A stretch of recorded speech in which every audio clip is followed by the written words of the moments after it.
Hi. Today I'd like to talk to you about the topic worksheet for the demonstration and the how-to speech. Once you fill out this topic worksheet, you have basically written out the majority of your speech. It's first thing we're going to do is we're going to walk through the blank one, and then if you look on the other side right beside it, you'll see where I filled it out over the topic of how to make beignets.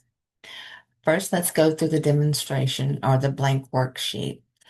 I want to go onto the second page, and I know I should have put this on the first page, but these are things that I wanted you to keep in mind as you were building the body of your speech. Your introduction and your conclusion have some semblance where they're where there are a lot alike. But in the body of your speech, I want you to think and organize your speech logically. Look at whether it's in the spatial order, chronological order, um, and then I want you to look at the step-by-step breakdown. This is a process speech. So I want you to go through once as you're writing it out, you'll see where you've missed steps back and forth. And then that way you can go back and correct it as you're building the speech. Also, as you're building this speech, keep your visual aids in mind. Now, if you briefly glance over on the filled out form, you'll see where I have my visual aids highlighted in yellow. What I do is I'm a very visual person, so I can imagine what I'm seeing in my head as I'm building my speech. And so I try to make notes of it. And you'll see when we look at the PowerPoint how I've made that as well. Okay. Also, don't watch for dead space. It's not that you want to talk constantly all the time. You still want some humanity there, and people don't constantly speak for forever. So, but you want to eliminate dead space. So don't just explain it, demonstrate it, or as you're demonstrated, explain it. Okay, let's go back to the introduction. You're going to do your attention getter. You're going to have your topic and purpose, but you're also going to list your credibility in the introduction. Your credibility is also called your credentials. Let's say you're going to show us how to do some exercises in Pilates and you have in your license to teach Pilates.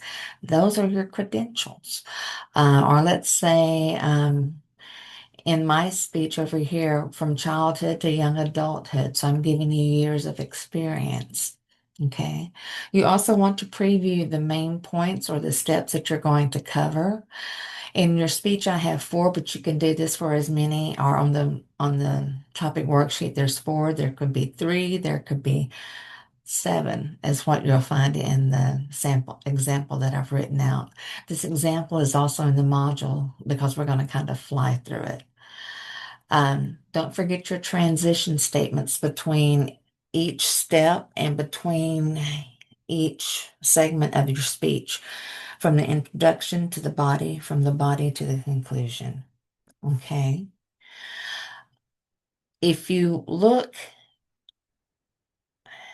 if you look here on the body, the process, materials and preparation, list all the necessary ingredient, tools, and equipment that you're going to need to perform the task. And then B starts talking about the steps. If you look here where it says name of step in my introduction, how to bloom yeast, that's where I would put the how to name, that's where I got my how to name the step. And this is basically a little brief outline. But each step is basically filled out the same way. So you want to explain what you're doing, then you want to show the action. This is where you use your visual aid. And then you want to give a helpful tip or note, some suggestion, what makes it easier for you. Okay. You're going to do that for as many points as you're going to make in this speech. Once you get to the conclusion of your speech, you're going to make a transition statement that lets your audience know that it's time to wrap up the speech. Okay. Um, you're going to remind the audience why this skill is valuable. And you're also going to leave a closing statement or a call to action. When you're writing persuasive speech, which kind of uses a combination between the original topic worksheet and this worksheet, Your closing statement, just like the hook in the introduction, is going to be something that you want your audience to remember at the end of your speech. Okay. Um, let's look over at the completed topic worksheet. We're just going to go through this really briefly.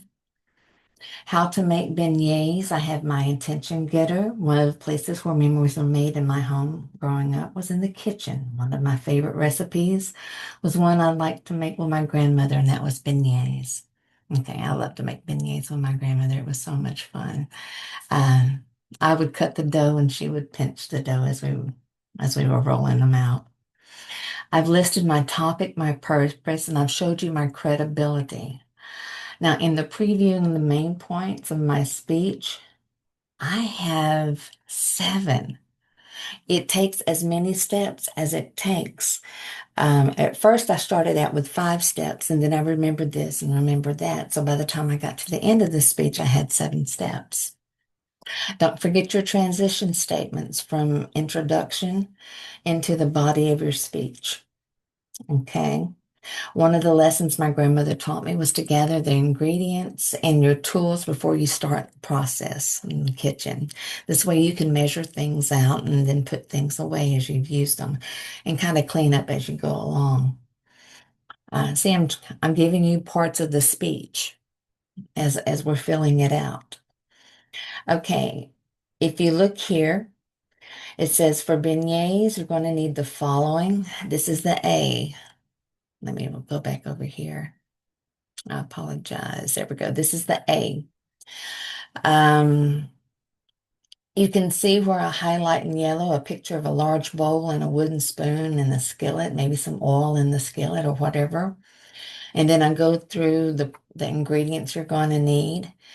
And then I also have another idea for a visual aid that shows all the ingredients either set out or measured out. And I name my first step. Okay, name of step, blooming the yeast. And then I go through the whole process. And then I want to show my audience with a visual aid. I want to show them a picture of the yeast and water and sugar, just a mixture, and then what it looks like when it's bloomed. Okay, this is going through the whole process. I go through step 2, combining their ingredients. Step 3, let the dough rest and rise.